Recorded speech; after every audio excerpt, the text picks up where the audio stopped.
wanted to show you something. I thought I'd start off on a light note with a little levity. But Joan and I go to this restaurant down the street, Caffrey's, and we've made a lot of friends down here, and we have a lot of fun. It's really it's like a family night every time we go down here. You never know who. And Joan is always the center. For whatever reason, all these guys are bending over and kissing her and on their way out the door. But I'm always complaining, because I complain when it's too cold in there, and then I complain when the music's too loud. So we went in there one night, and they set up our booth, and everything was off limits. And I got to show you this. I thought you'd get a kick out of it. This is our night in Caffrey's. If you see, they got caution signs up here. What's the first one? This is me, and it's crossed out, and then it says, due to cold weather and no loud music. So we sat there all night with that, and we were off limits. So Everybody stopped. Yeah, everybody stopped, and we got a big kick out of that. So yeah, right now they have the picture. They have the picture posted up on the wall, and but it's a lot. It really is. They're a nice bunch of people there, and we really do have a lot of fun, and so that's that. Okay, yeah, you can take that off. Where is this? Caffrey's right down the street here. You've been at Caffrey's. Yeah. I had plans for this session, which have been totally sabotaged in a way, or knocked out, whatever. And the problem is, I hope I can get to some of what I wanted to talk about, because we've been talking about life after death and photons and out-of-body experiences and near-death experiences and all of that kind of business. But when something comes up, and I sent out the notice and I said that that's what we'd be talking about. But when something comes up, I have to stop if my head feels that I have to, and that's what's happened here. I feel an obligation to interrupt the current route and project and update you on this. You see, I was listening to the radio tonight, XM, and they had somebody call in, and they were upset because the United States is going to drop a bomb on the moon in October, and they are. And the bomb is supposed to explode and knock pieces of dust and everything up so that they can look at it and evaluate it scientifically. Well, this guy said that he has evidence from astronauts who have been up there on the moon and so forth, and they said that there had alien colonies on the far side of the moon, and that these astronauts saw alien spaceships or whatever on the moon. Well, it turned into a funny thing where this guy, the announcer was laughing, and then he said, "Oh, thanks for calling." And then he said, "Okay, let's get to something serious." And I just thought to myself, "Now wait a minute.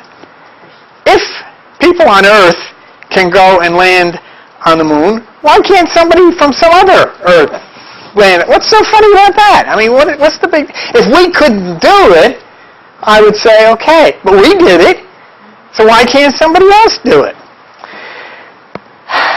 And more and more and more, like we've been studying with the out-of-body experiences and all this kind of stuff on the photon, more and more I'm thinking to myself, if you don't listen to people who tell you wild and bizarre stories of things they've seen and start taking them seriously, you're never going to know. You are never going to know anything, because all we ever do is listen to people say, "I don't believe in that kind of stuff." And that's where we are. We know nothing, see? Doing the life after death thing, and all of a sudden we had, Farrah Fawcett and Michael Jackson, and I don't know how many of you remember Gale Storm. You remember Gale Storm? And Carl Malden and look at them all. I had a joke, and you shouldn't. Oh no, I'll do it after. I'll do it later. Right? Yeah, Billy Mays. I mean, all of these. So it brought it right home. And I think the most poignant thing that I saw, proving, to me at least, I can't prove anything, but to me it proved that life is not the body. You know, the body shuts down. It's like flipping a switch. The person can't die because a night before he died, Michael Jackson, they have pictures of him, was rehearsing for his show. And he was up there doing all of his moves and his dancing and singing and all of this stuff. And the next day, that's it. And, and it just kept me thinking and thinking and thinking. And, there cannot be. Nature doesn't do that. The body was just not able to continue, but not him. But something else, getting off of that subject, came to my attention that I thought worthy of sharing with you. And it's out there. I mean, but we have to, as I said, look at those things that are out there and strange and start taking them seriously. It's not going to hurt you if you look at these things and say, well, that's interesting. Yeah. You can't say, I don't believe it, because you don't know. Nobody knows. Nobody's asking anybody to believe anything. They're just asking to say, well, this is what we evaluate this to be. Well, what came up was new crop circles appeared June 27th and June 21st. I've never gotten into crop circles, and I'll tell you why. I don't know what the heck they mean. You know what I mean? There's all kinds of different designs and everything, and I really can't stand up and comment about them because there they are. I don't know what they mean. So they never made any sense, and I'm not familiar with what they're supposed to represent. But new crop circles have appeared in England, and they do over there for whatever reason. But they've been discussed by a physicist. Now, I put a little caveat here. I'm a little bit concerned about the fact that the physicist wants to remain anonymous. I can understand that to a certain extent because people don't want to be saying, talking about crop circles, and then they might have a substantial position in some chemical or scientific company. But the conclusion that's arrived at here brings these crop circles into harmony with December 21, 2012. And this is why I think it's important to look at it, because not only does it raise the issue of December 21, 2012, but it also comes into harmony with the statements made by NASA, National Aeronautics and Space Administration. And for that reason, I said, I'm going to put the brakes on this other thing and look at this tonight. What it has to do with is, if you recall, the Pakal Votan, December 21st, 2012, prophecy, the alignment, the wheel of 8, we've been all through that, is after 26,000 years, the sun is going to be at the center of the Milky Way galaxy. It only happens once every 26,000 years. But what NASA and the whatever it is, part of NASA said is that between now and 2012 are going to be the most active and powerful, what they call CMEs, corneal mass injections from the sun. What these are electromagnetic energies, and what NASA said that if these things come in this direction, they will play havoc with the electrical grid system. Okay? Literally knocking out radio, television, telephones, cell phones. But not only that, but knocking out computers that take care of everything. I mean, hospitals would have to shut down. Supermarkets would have to. I mean, it could really be devastating kind of an event. And NASA had said that this is a real ominous thing. But what they never really concerned themselves with, and this is where you get the change of the mass mind, is that sitting on top of your shoulders, at least to you, is the most significant electrical grid that there is. I mean, whether somebody's computer gets knocked out, no big deal. But if this grid here gets changed, whoa, and this is all electricity. This is all electricity. It's no hocus pocus, no Holy Spirit or anything. This is electric.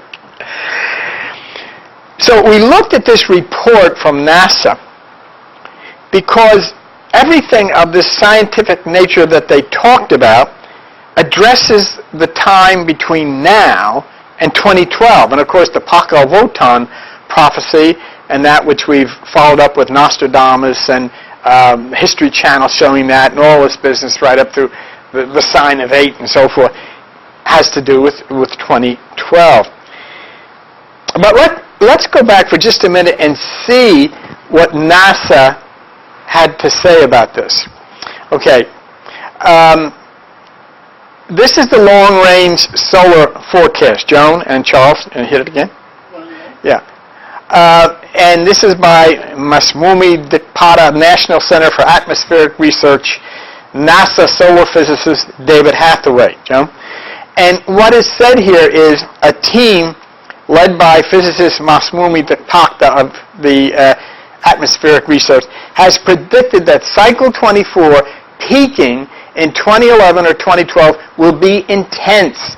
And Hathaway agrees. Cycle 24 will be strong. Cycle 25 will be weak. So here is the National Center for Atmospheric Research and NASA talking about corona explosions on the sun, which will eject electromagnetic power, and if it did come in this direction, it would raise havoc with the electrical grids.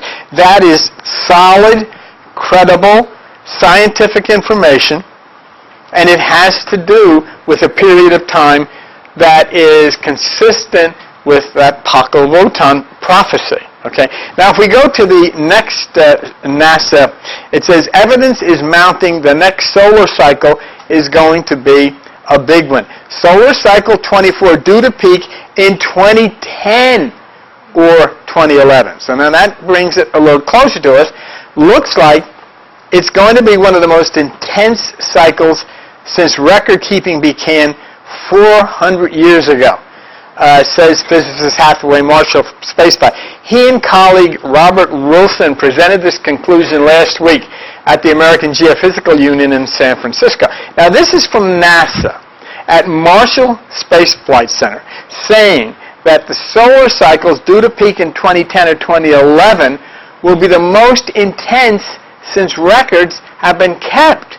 Okay, so we have to mark that. That's the sun. That's ejections, solar flares, electromagnetism, and more powerful than any that's ever been kept before. That's what they're anticipating. Now, it's just curious. We can't stand here and say, hey, look, this proves... No, Paco Votan. No. All we say, it's curious because the 2012 thing, and now this, and, we're looking about something that's coming from the sun, Is this the second coming of the sun? I don't know. Could be, couldn't it? Now, if we look at one more, there's one other thing that's going to happen. This is not, it's called the sun does a flip. You can't tell by looking, but scientists say the sun has just undergone an important change. Now, this was back in 2001. The field of the sun has flipped. The sun's magnetic poles will remain as they are now, with the north magnetic pole pointing to the sun's southern hemisphere until the year 2012, when it will reverse again. So anything that has to do with 2012, it just jumps out at us. Taking the fact that this flip they expect in the middle of the very, very powerful ejections makes us take a look and take a look and think about that. So keep this in your mind. We're talking about CME, corneal mass ejections from the sun, which result in electromagnetic radiation and coming in this direction if it does come in this direction. Okay? Now, what is so important to keep in mind here once again, it means everything. Everything that's computerized, everything that's electronic, and, us being electrical appliances, so forth. Which brings us now. You follow me where we've gone so far. That hasn't been a big challenge that we're talking about corneal mass ejections from the sun. 2 new crop circles popped up, one on June 21st, one on June 27th. Okay? And a scientific evaluation was put forth. Now, this information is presented by a website called Earth Files, reported and edited by Linda Moulton Howe, and you can find it at... Oh, sorry. You're going the wrong way. I'm going back. Yeah, we'll keep going. Back. Okay. Earthfiles.com is where you'll see this. Okay. All right. Now we can go and we'll take a look. This is the first. This was discovered on June the 21st. Okay. I know that they said 2 guys with boards, years ago made some of these things, but there's been too many of them now, and nobody's ever seen anybody doing these. And they are really amazingly complex. But that's the one that was discovered on June the 21st. This second one that we'll look at now was discovered on June 27th. As I said, if I was to stand here without any scientific guidance at all I could say is like anybody else would say, wow, that's really something. So what does it mean to me? But just think for what we've been talking about. We've been talking about corneal mass ejection from NASA with electromagnetism coming down upon the Earth. Is that a picture of the sun and electromagnetism coming down upon the Earth? I don't know. I really don't know. Now we'll go to the next, which is kind of looking at that first one again. But the day after the original picture that we showed you, what was added was those square boxes. You see those boxes? They turned up on the 28th. And now, there is a physicist in Australia who evaluated this, but as I said, I have a little problem that didn't identify him or herself, but nonetheless, I'll give you what he said. The pattern, what he says, the pattern has a teardrop-shaped center. Now, if you go over and if you look just above the boxes, you'll see this large kind of pear thing, and it's a teardrop-shaped center with a configuration of 4 connected circles on one side and 5 more circles on the ascending diameters back to the teardrop center. And then it says in this guy's report, the next morning on June 22nd, a more complex addition had been added, which is those boxes that you see on the right. If we'll go to the next one. Here, 5 days later, on June the 27th, a third edition was reported. And what this physicist says that, interestingly to him, some of these symbols found in, that spread that's going out from the center matched Mayan numbers and characters, and extended from the second edition, making the wheat formation more than 800 feet long. There was a fellow by the name of Mike Reed who does this. I don't know what his credentials are, and an Australian scientist who is unnamed. Michael Reed is a retired physicist and telescope engineer at Arizona State University, and he worked with the physicist on this. The Australian scientist then came up with his first conclusion after looking at this, and we'll see it now in this next slide. Interesting. He said, as shown in this diagram, part 1 clearly looks like a sextant. and you see the sextants to the right of it. You see the symbol here on the crop circle on the left and the sextants on the right. And he says the sextant has long been used to measure the altitude or height above the horizon of various astronomical objects in the Earth's sky. So, he concludes that, as you can see, he's got the Earth as the teardrop shaped at the top, and then the moon there, and the sextant. Now, let me show you his comment here, and this is where it starts to get kind of interesting. In his comment, he says, it also showed a second underlying symbolism for Earth and Moon, where planet Earth was drawn with a teardrop shape, while our Moon was drawn with a standard dumbbell shape. That teardrop, now this is the interesting point here. This is what he says. That teardrop shape is the usual scientific symbol for a CME, a coronal mass ejection from the sun. That's what made this very interesting to me. NASA is saying that the coronal mass ejection from the sun could be more powerful than anything since it's ever been recorded, and they anticipate it from basically now through 2012. And this crop circle, according to this scientist, and he doesn't refer anything to 2012, he simply says that a teardrop shape is a symbol for a coronal mass ejection from our sun. And that is in the crop circle. Now, we'll go, and now it comes a bit closer, and this is today is the 3rd of July. All right? Okay. Let's go to the next thing.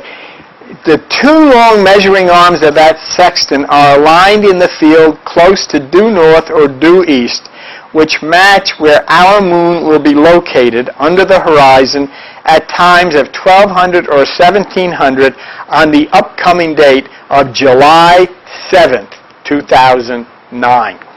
Well, don't have to wait a whole lot of time to see if that works out. I am not going to look for anything spectacular to happen to me, but I don't know. I mean, I can stand here and say, well, I don't think anything. What do I know? I haven't a clue. I don't know if tomorrow's coming, so, I can't say anything. But that's what this says, all right? And it's based on a scientific evaluation of a crop circle, which for me is one of the first times I've ever seen this done. And if there's nothing that we visibly see occur, doesn't mean that the electromagnetism from these ejections haven't occurred. So I thought it wise to bring it to your attention, because it's only a couple of days away. Okay, let's go to the next one. And once again, we're going to look at those boxes that were attached to the initial pattern.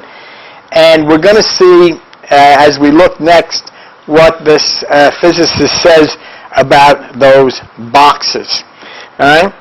He says, any box with one stripe means negative altitude below the horizon, while any box with two stripes means positive altitude above the horizon. Our best date of July 6, 2009 produces altitudes above or below the local horizon. So here we go again, and once again he's bringing something through July 6th or July 7th to be impacted by this particular crop circle. Now, if you look at the next one, in the next one he says, the two long measuring arms of that sextant are aligned in the field. Now, this is interesting.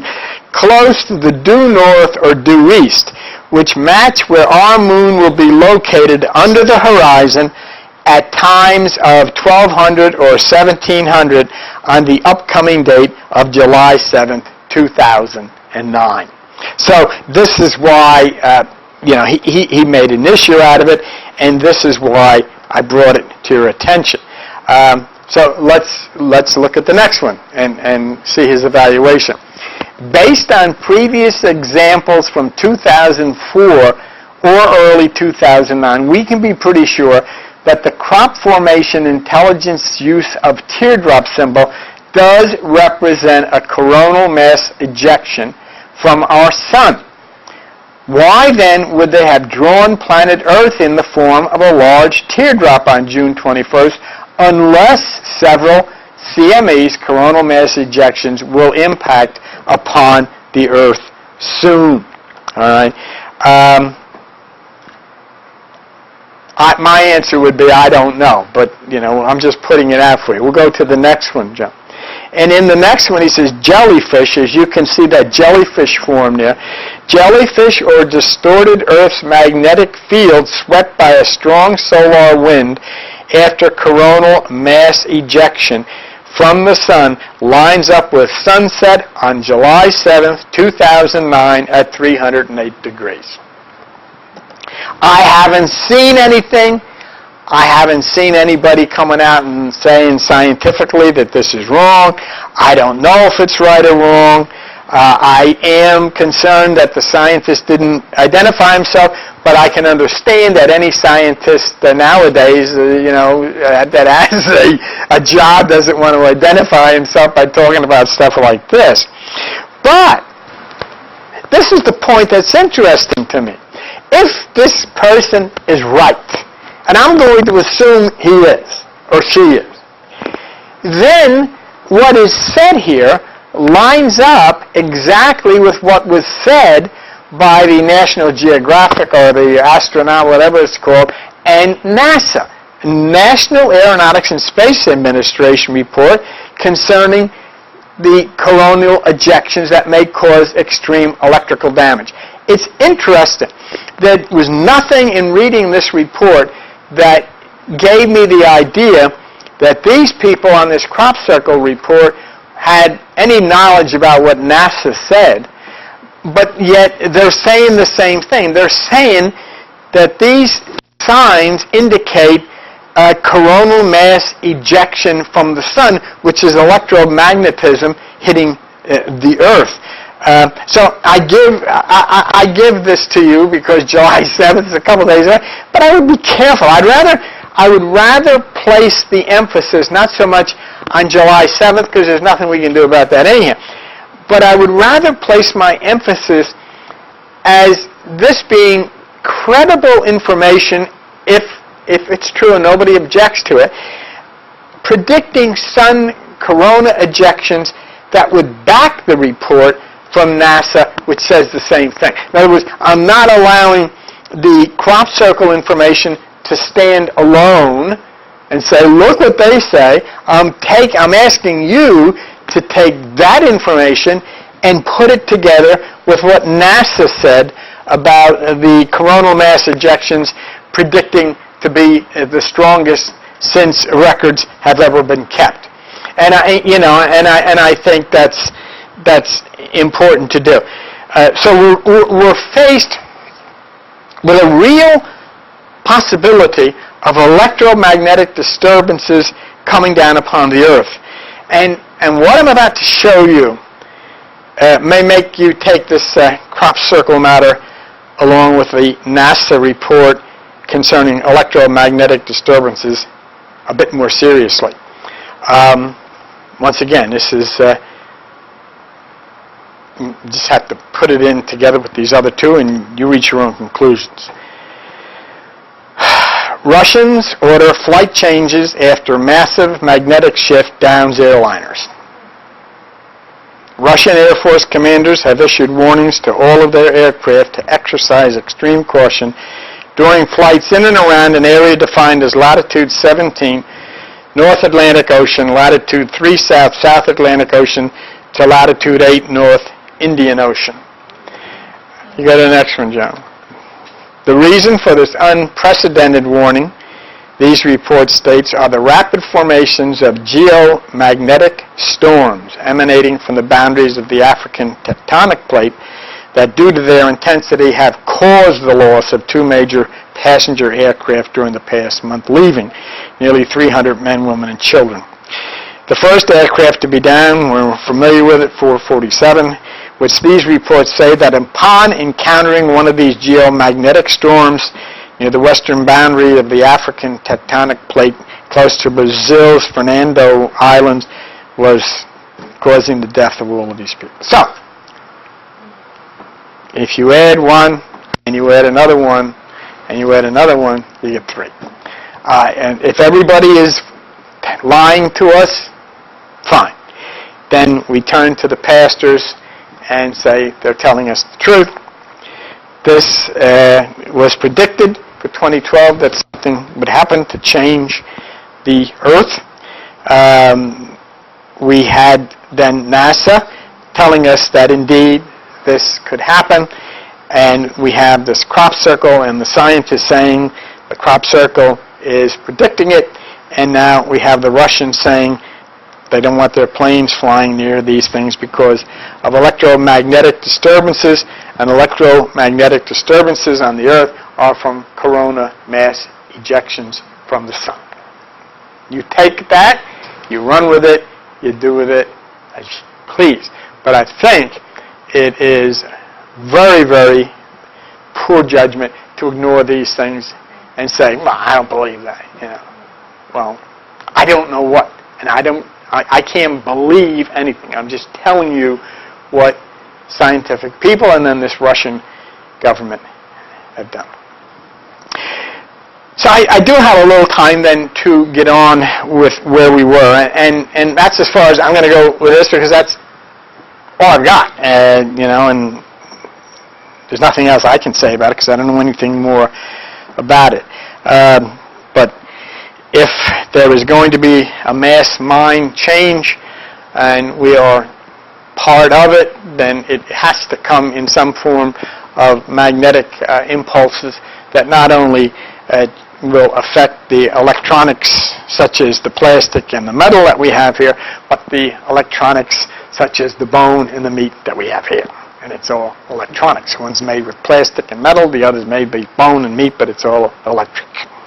And things are going to change.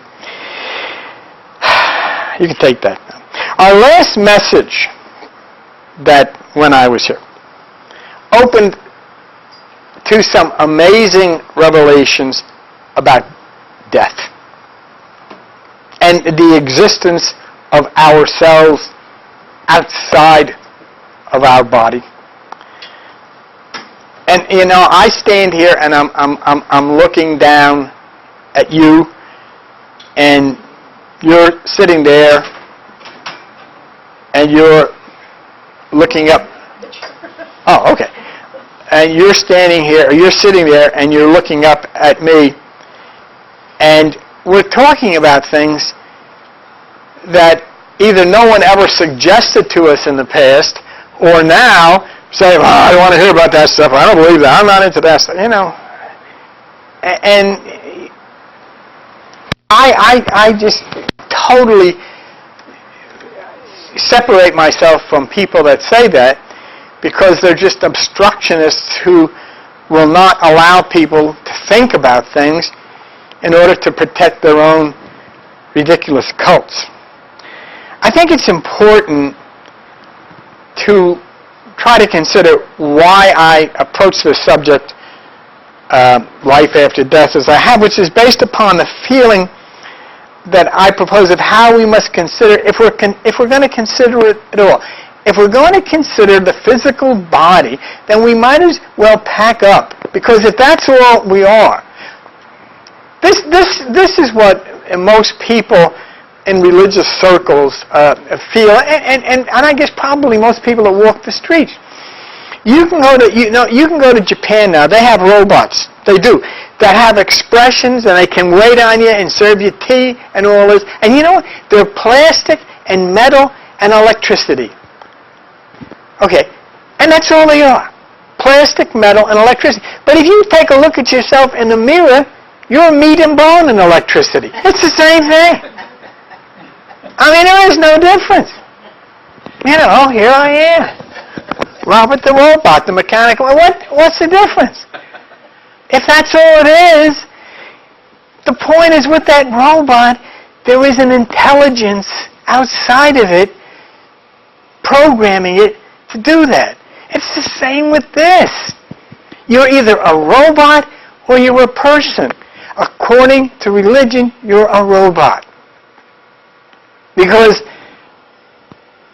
if I talk to them and say, oh no, you're a photon, yeah, how can you, they get all freaked out because they're not used to talking in scientific terms.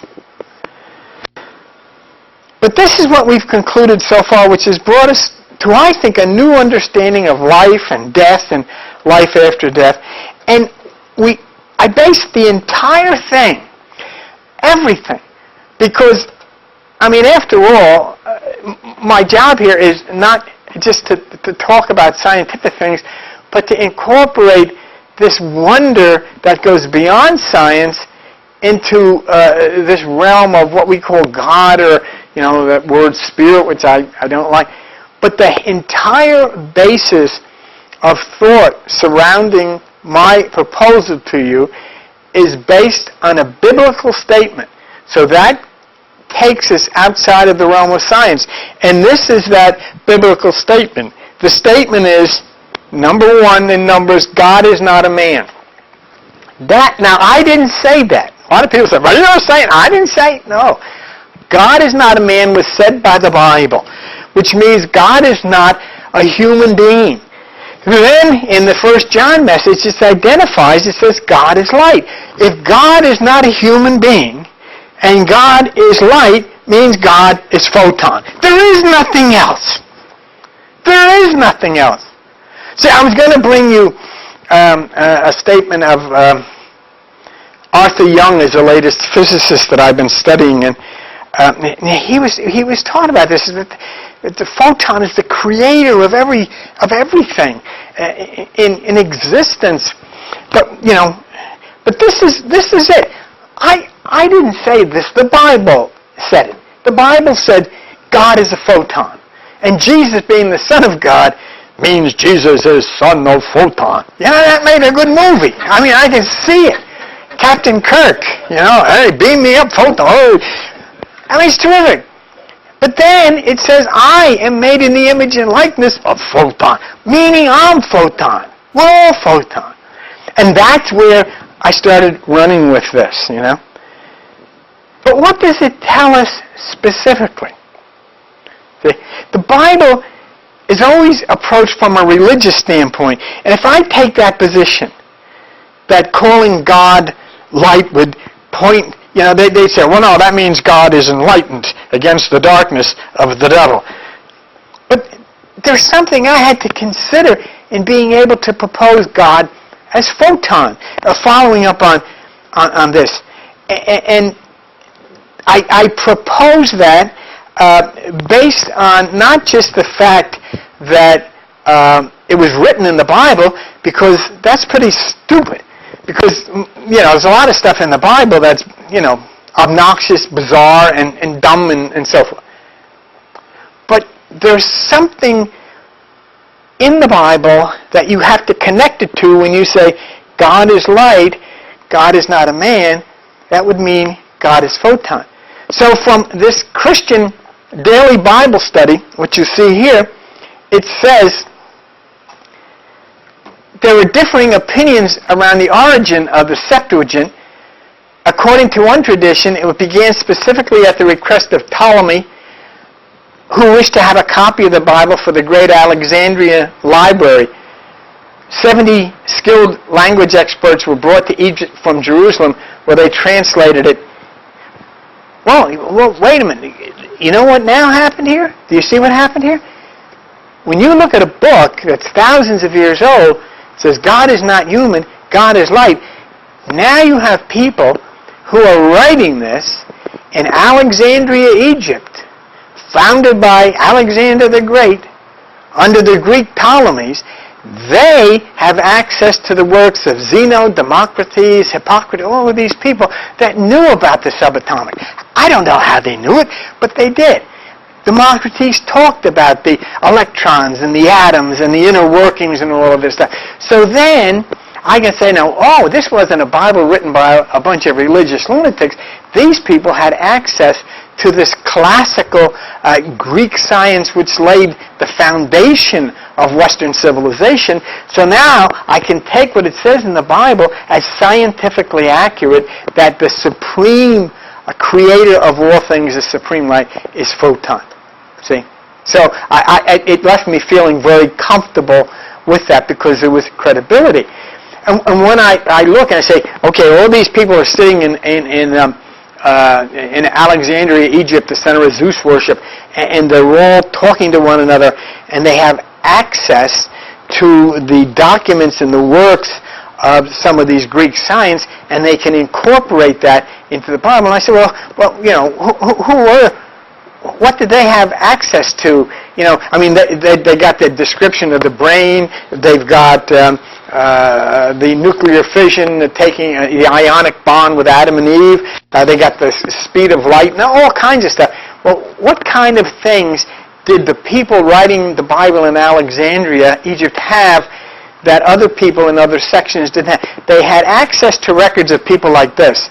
They had access to records of Aristarchus, who did the scientific plotting of the universe, Eratosthenes, the astronomer who measured the Earth's circumference, Eudoxus, who was an astronomer, Herodicles, who explained the rotation of the Earth, Herophilius, who was a physician and a brain specialist, Hipparchus, who founded trigonometry, discovered the precession of the equinoxes, calculated the length of the year to within 6.5 minutes.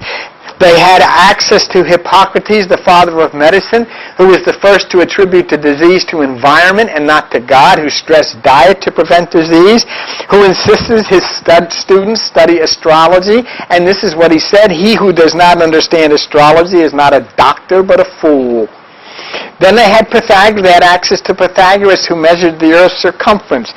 Who talked about reincarnation, transmigration of the soul, numerology, Pythagorean theorem, order and harmony in the universe, the string theory of the harmony of the spheres. They had access to that. They had access to Democritus, who said matter is made up from atoms, and atoms were always moving and clustering in various combinations. To Socrates, who said the necessity of doing what one thinks is right even in the face of universal opposition, the need to pursue knowledge even when opposed. To Zeno, quantum physics, the universe contains a divine artesian fire which foresees everything and extends throughout the universe that must produce everything. So that's what the writers of the Bible in Alexandria, they had access to this stuff. So they could talk about nuclear fission. They could talk about UFOs in the book of Ezekiel. They could talk about all of these various things about the construction of the mind, brain, and more or less talk about the quantum realm because they had access to that documentation. See, if the Bible had been written under the direction of anyone else, then we wouldn't go where we are with this. But it wasn't. It was written by people who had access to these types of minds thousands of years ago. So once we established that the light referred to in Scriptures was photon, we then turned our attention to the nature of photon. And we found the nature of ourselves. And we found the nature of all life. And not only in this realm, but after physical life, in a parallel realm.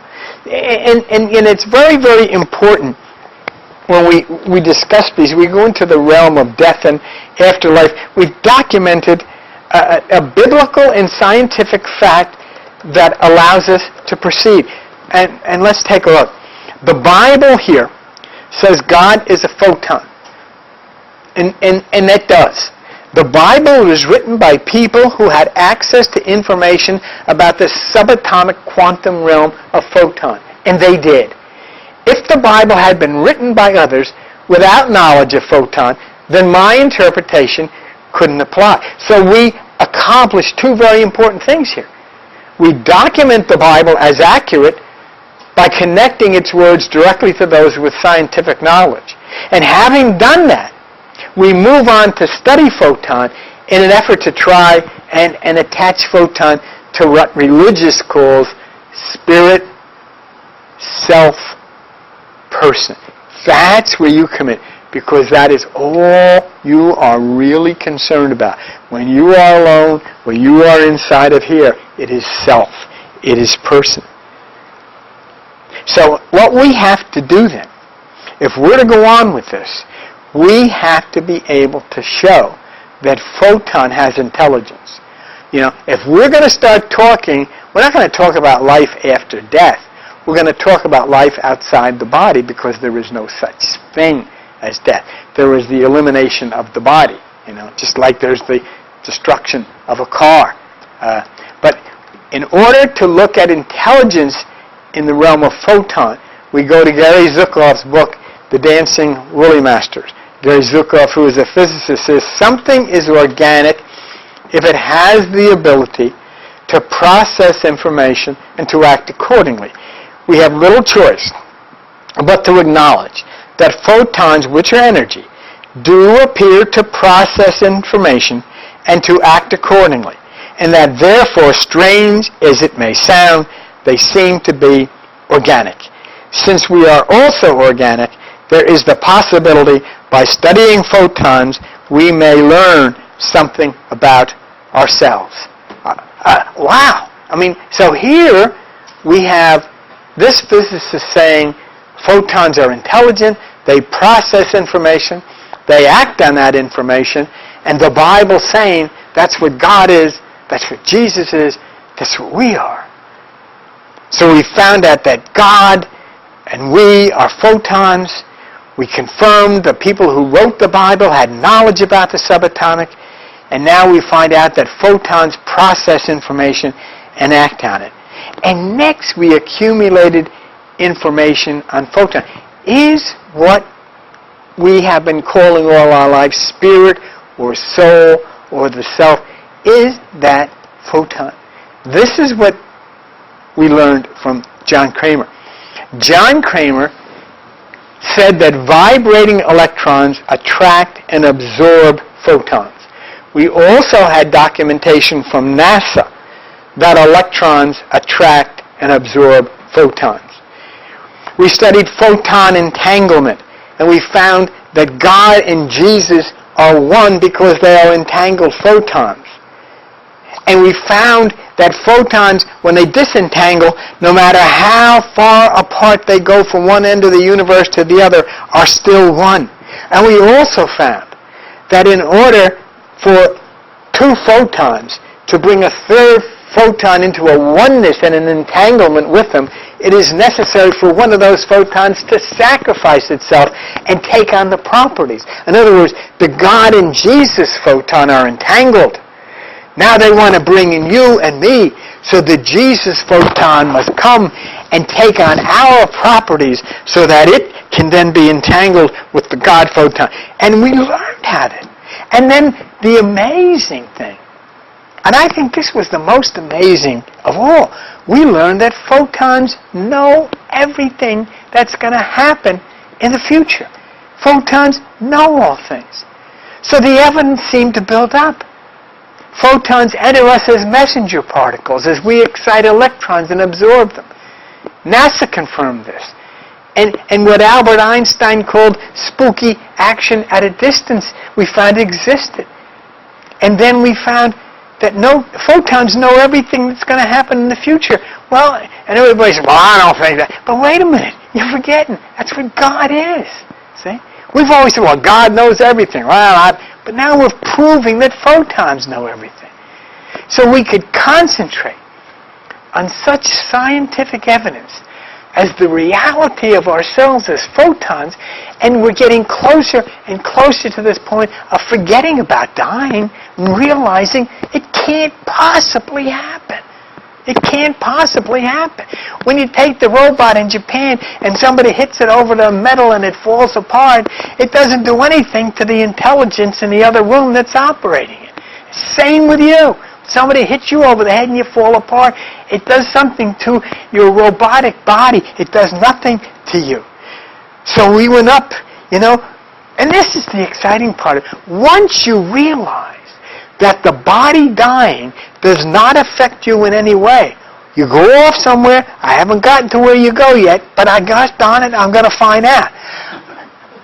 But you know what? Well, remember when we looked at the door of death? And I said to you first, who would open the door? Joan, who would open the door of death? Open the door. And it was a spooky door, a scary door. But as we've been studying this, our photon GPS told us we had the wrong address here. This isn't the door. And the photon GPS took us to the right door. And this is the door. And it's a much better door. And it's a prettier door. And this is life. And once we learn of what we truly are, then we realize, and that ain't bad. It looks a little bit like, where do you hang out and a new life, a new beginning, a new relationship with nature and the universal light.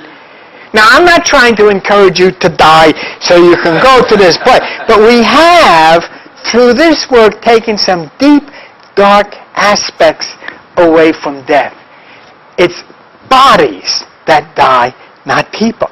We haven't taken the fear, because you've never done that before, and I understand that.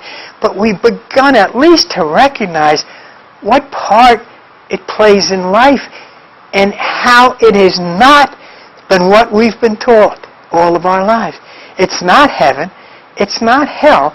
It's another chapter in normal life as we have led here.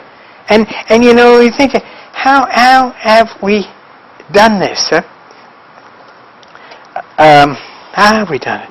The unfortunate thing is there are many people who can't do this and can't go where we're going because their minds have been so seriously broken by the threats and fears raised by religion. They're scared to death of this stuff. I was talking to somebody that today that somebody died and they buried the person up with the mother and father, and then they reserved the plot for the other person. And then she said to me, so then the family could all be together. I said, no. The family will be together all right, but not in that junkyard there. No. They're going to be together where the photons are. You know what I'm thinking? Honest to God. I am convinced, and then you don't have to believe anything I say, but I am convinced that we are the same people, that we've always been in together, the same ones forever, that we're marrying the same people, we're living the same, and we don't realize, we don't remember. You say, I would love to see Granny Swope. If I could only see her again because I miss her so much. But you forget. You died already, and you got people back there wanting to see you. I look at those pictures. Why doesn't she ever get in touch with me? Ethel forgot all about you. You don't even know who the hell you are. Ethel is worrying about Granny Swope, and you always forget. And you know why you forget? It says did you ever hear the river Styx? The gnarled old gray boatman song that takes you across the river Styx. You want to go back to another life? Yes, I'd like to go back. I want to meet all. All right, you got to drink from the river Lethe, Lethe. And when you drink from the river Lethe, you forget everything. You have to forget everything. Because you would come here, and all you'd be worried about was the people back there that you left. You don't even know who they were. You want to see your mother again. What about that when you left? See? It's great. It is so great. And you know what? And they're all the same mothers. Because I used to say, I'd love to see my mother. I say, which mother? You've had thousands of, but they're all the same one. It's all photon. It's just different bodies, but it's the same person. Okay? So the first thing you have to put in your mind is in identifying yourself and all living beings as photon. And let's take a look where I've put this together. Totally disregard religion. Let's have a commitment to do that. I don't know how many of you can do that, but I, for one, say, I, yes. totally disregard religion. It is the most destructive and horrible thing. Any of you aware what's going on in Ireland right now?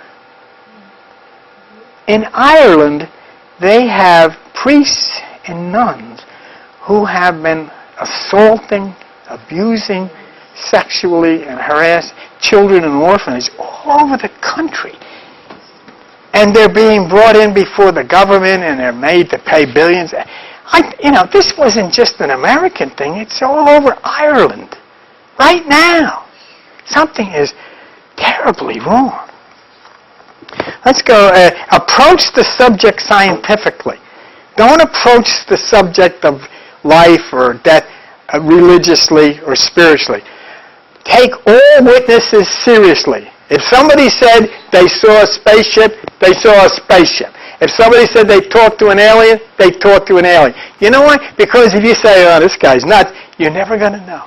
You are never going to know. Because anybody who can ever tell you about existence in that other world is not going to tell you anything that makes sense or seems normal. It's always going to be wacky as hell because you're built in this little box.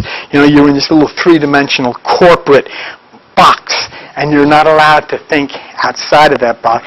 And research opinions on the subject. See what other people have to say. See what other people think or comment about it. Let me go to the next one, Joe. Now, here you are. Here's the photon to the right of the fetus. You see it up there? Now it comes down, and the photon is the baby. Now the photon is the little girl. You go up to the top, the photon is the teenager. Now you come down, and the photon is the adult. Go over, and the photon is senior citizen. That's when you got to start using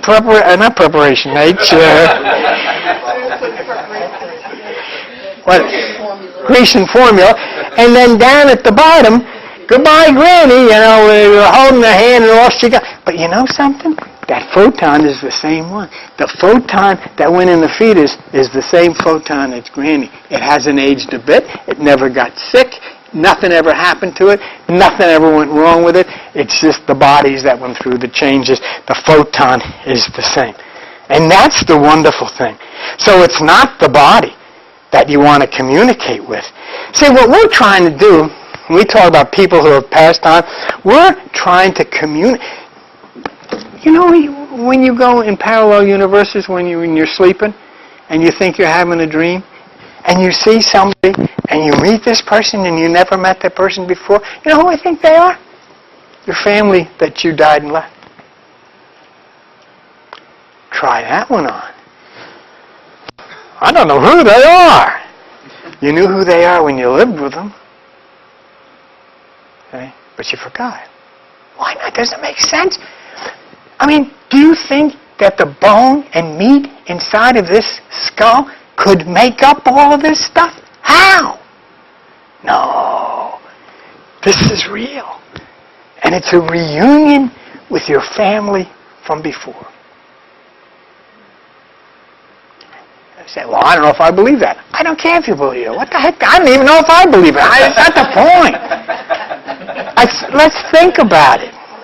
Isn't it good to think about that? And start to think outside of this mortal, terrible things? So, death then does not exist because that photon... Now, if you look at how the body's changed, but look at how that photon stayed the same. Didn't age a day. No? Didn't age a day. Still got blonde hair and it's still looking good. Now, given what we've studied through science and given what it says in the Bible, it's impossible for what we call God to be anything but photon, because the Bible, based on the Greek science, says God is not human, God is light. What else can we start? If we're going to use the Bible as science, how can anyone challenge that? Something that is light but is not human is photon. No argument is possible. So here we are, the ones who cannot die, and what do we talk about? I wonder what happens after we die. Because we don't know. We're so damn stupid.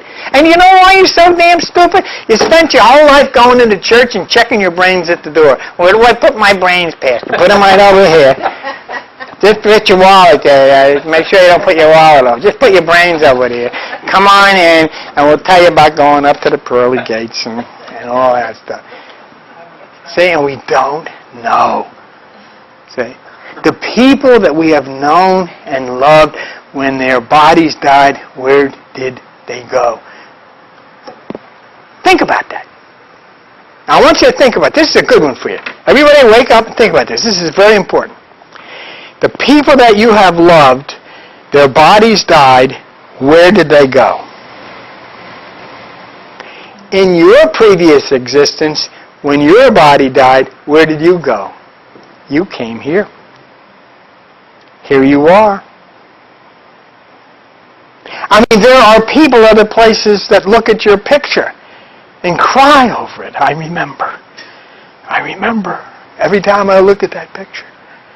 They would freak if they know I was standing here talking to you.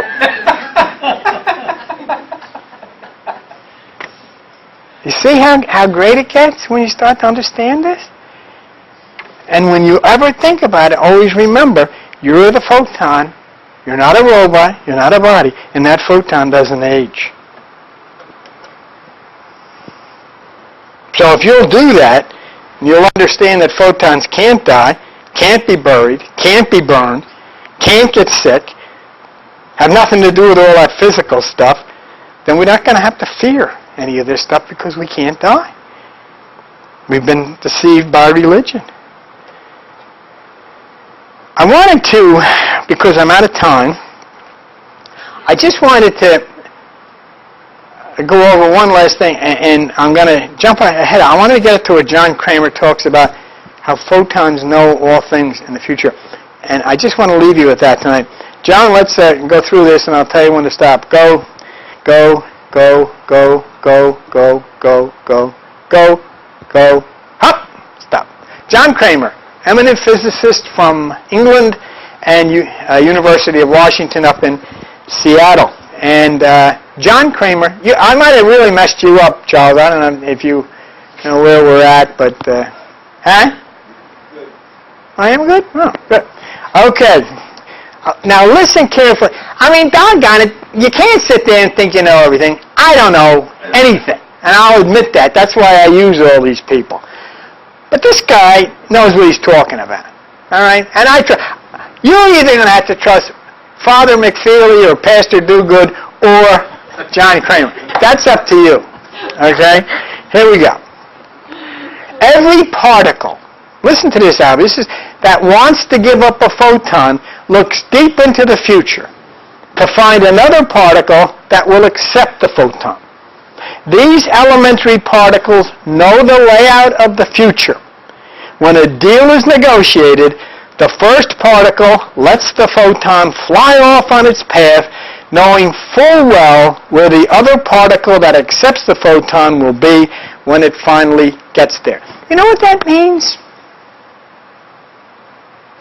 Maybe 100 years before your mother and father had sex, you were on your way. You were on your way. And halfway down you were saying to yourself, well, I hope he doesn't screw this up. I hope he shows up. Where the hell am I going to go? You knew that there was going to be a fetus there waiting for you to arrive on the 49th day. And you knew that 100 years before they even met each other. And that's what he said. Oh, you don't think that's what he meant? Watch this one. What else does he say? So go out, look at a nearby star, say Sirius in the northern hemisphere.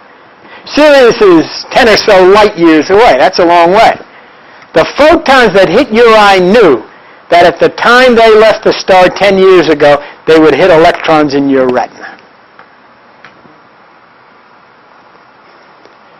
You're going to go out tonight and you're going to look at a star. That star knew 10 light. You know how a light year's like? That star, that photon left thousands of years ago to be here to hit your eye tonight at 9 o'clock. You see, and we think we know everything.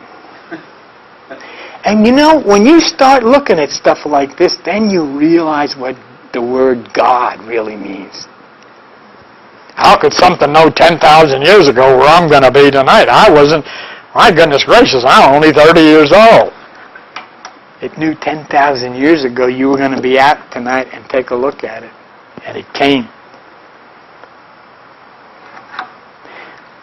I said, well, it had to travel through all that space. Don't worry about that because it's quantum. It's just, it's there. We don't know it. But see, get involved in this. Start to think about these things. To think of what you really are. And you'll scrub away all of that fear and all of that stupidity that has made this world into nothing but a firing range for these stupid people that kill each other. And the next one there, is that where it talks about the light? The next slide? Yeah. Yeah, there it says, when you say 10 light years away, 1 light year is 5.88 trillion miles. 10 light years would be 58.8 trillion miles. So traveling at 186,400, it would take 10 years. But, okay, quantum is instant. This is, to me, you just take, and the main thing you got to do is just, you say yourself, you got to become a religioholic, like an alcoholic. I'm never going to take another drink. I'm never going to talk to those people again. Because then you can start to live, find out what life is about, enjoy it, look forward to it, be part of it, and have what life intended for you to have, an exciting, adventurous time and a lot of fun. And with that, I bid you good night, Mrs. Calabash, wherever you are. A lot of you don't know who Mrs. Calabash is. You know who Mrs. Calabash is? There's a guy named Jimmy Durante. Long before